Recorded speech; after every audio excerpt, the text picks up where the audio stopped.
Well, I was all ready to like set this guy up and have a cool display, and I realized he cannot stand. Partly because I think somebody broke the peg off in his foot. But yeah, I found an old NECA Tall Man figure from Cult Classics in a local toy shop, and I gave in and picked him up. This is one that I never had previously. I was a little unsure. It was like $50 for him, and he was loose, but he was complete. And realizing that modern NECA figures are basically the same damn price, and they want $35 for a really crappy Hannibal Lecter reissue, I decided to get him. I love the Phantasm series, and this is one I was sorely missing. So, I mean, it's a old school Cult Classics figure, so it is exactly what you expect. He's, you know, a pretty static figure. He's got like swivels in his feet, pin sockets as arms. I'm very nervous to move because these old figures have a reputation for their arms snapping off. He's got swivels in his wrists. Again, nervous about that. Rotation in the waist and a ball joint at his head.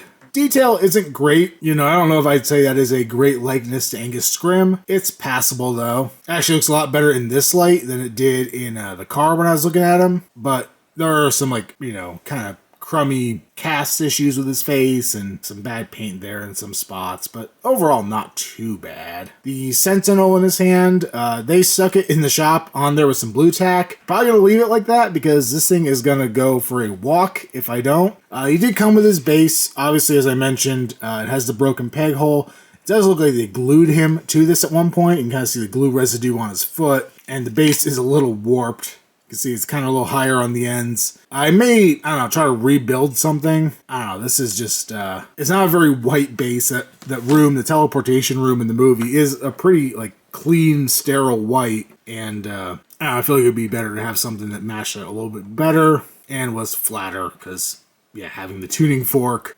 bending in looks really stupid. He also came with the dwarf, so a little hooded, robed guy here. You can see his face screaming there.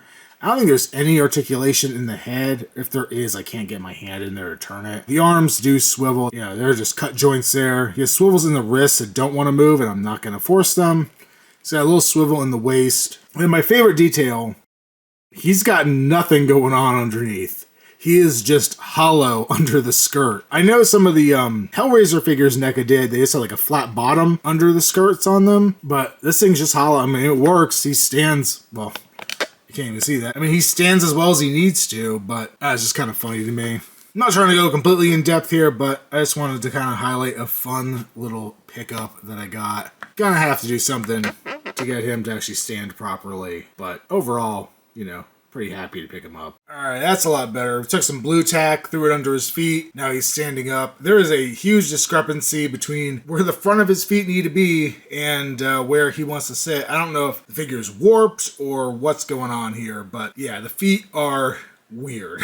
So probably gonna have to come up with something to help this guy stand long term. Also looks like whoever had this before glued a lot of stuff. Like he glued the feet, like I mentioned. Also did realize there was a bit of his flesh stuck to the Sentinel. So it looks like they glued that in his hand at one point as well. I mean, I can get around all this stuff. It's nothing horrible. He's probably gonna sit like this anyway for the foreseeable future. But, you know, a little bit of annoying detail I didn't notice before I paid for him. But, I mean, he's an old Cult Classics. He's gonna sit like this in the pose that he was made to be posed in. And that's about it. And just to kind of show, that is the severe amount of blue tack I had to throw under his toes to level him out and let him stand. So, not insignificant. Whatever. Still gonna be happy about this find, because not one I've seen very often, you know, even in person at all. So, I will take a Phantasm figure where I can get it.